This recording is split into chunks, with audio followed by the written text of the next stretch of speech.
তো বন্ধুরা, আজকে আমরা চলে এসেছি পোস্ট অফিসের কর্মী নিয়োগ নিয়ে।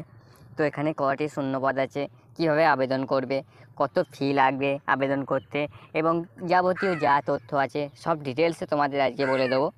চলো বন্ধুরা, তাহলে শুরু করা যাক। প্রথমে বলি মোট শূন্যপদ কত আছে। পোস্ট অফিসে কর্মী নিয়োগের জন্য মোট শূন্যপদ রাখা হয়েছে 3000 জনকে।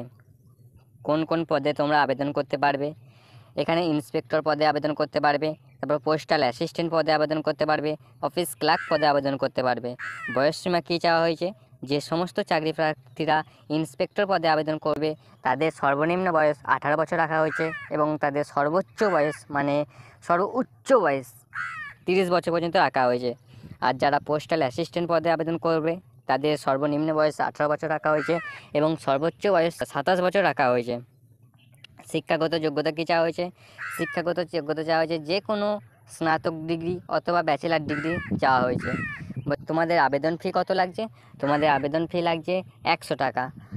মোট বেতন কত বন্ধুরা? এখানে ভালো মানের বেতনই দেওয়া হবে। এখানে প্রতি মাসে 25,500 টাকা থেকে 1,42,000 টাকা পর্যন্ত বেতন দেওয়া হবে। বেতনের শেষ তারিখ কত? 24শে জুলাই। তো বন্ধুরা, তোমরা 24শে জুলাই পর্যন্ত এখানে আবেদন করতে পারবে। কীভাবে আবেদন করবে? তোমরা এখানে কীভাবে আবেদন করবে? আবেদন করার জন্য তোমরা প্রথমে পোস্ট অফিসের অফিসিয়াল ওয়েবসাইটে চলে যাবে। সেখান থেকে ভালো করে তোমাদের তো সব কিছু পড়ে নেবে। তারপরে তোমাদের যাবতীয় নথিপত্র সব সঙ্গে রাখবে। ডকুমেন্টগুলো স্ক্যান করতে হবে।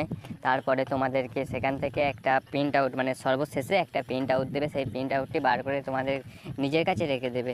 পরবর্তীকালে তোমাদের সেটা কাজে লাগবে। তো বন্ধুরা, এই পর্যন্তই ছিল এই ভিডিওটি। যদি ভালো লাগে তাহলে চ্যানেলটিকে সাবস্ক্রাইব করে পাশে থাকবে। ধন্যবাদ।